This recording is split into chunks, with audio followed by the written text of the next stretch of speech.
Have you ever wondered if the cell phone can lead you to death? If you are interested in your future health or that of your family, you will be interested in knowing a little about what this scientist wants to teach you.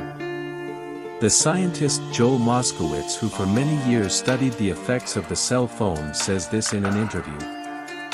I first heard you speak about the health risks of cell phone radiation at Berkeley in 2019, but you've been doing research since 2009. What led you to continue this research? I entered this field by accident, actually. For the past 40 years, most of my research has focused on the prevention of tobacco-related disease. I first became interested in cell phone radiation in 2008, when Dr. Sungkwan Myung, a physician-scientist at the National Cancer Center in South Korea, spent a year at the Center for Family and Community Health.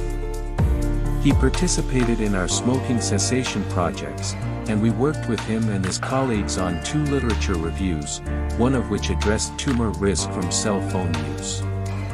At the time, I was skeptical that cell phone radiation could be harmful.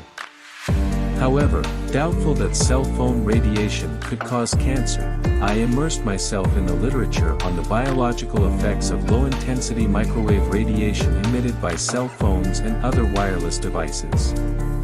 After reading many animal toxicology studies that found this radiation could increase oxidative stress, free radicals, stress proteins, and DNA damage, I became more and more convinced that what we were looking at in our review of human studies, it was indeed a real risk.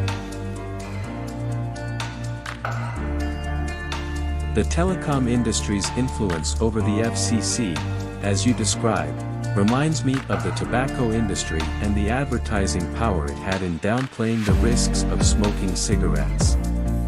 Yes, there are strong parallels between what the telecom industry has done and what the tobacco industry has done, in terms of marketing and controlling messaging to the public. In the 1940s, tobacco companies hired doctors and dentists to endorse their products to reduce public health concerns about smoking risks. The CTIA currently uses a nuclear physicist from academia to assure policymakers that microwave radiation is safe. The telecom industry not only uses the tobacco industry playbook, it is more economically and politically powerful than big tobacco ever was. This year, the telecom industry will spend over $18 billion advertising cellular technology worldwide. What, specifically, are some of the health effects associated with long-term exposure to low-level modulated radiofrequency radiation emitted by wireless or cellular devices? Many biologists and electromagnetic field scientists believe that the modulation of wireless devices makes the energy more biologically active, which interferes with our cellular mechanisms, opening calcium channels, for example, and allowing calcium to flow into the cell and to the mitochondria within the cell, interfering with our natural cellular processes and leading to the creation of stress proteins and free radicals and possibly DNA damage. And, in other cases, it can lead to cell death.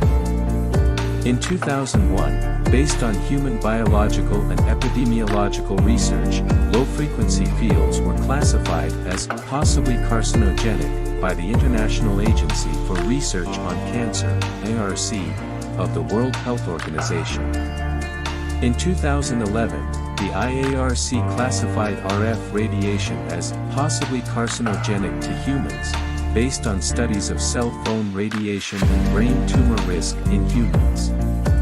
Currently, we have considerably more evidence that would justify a stronger classification.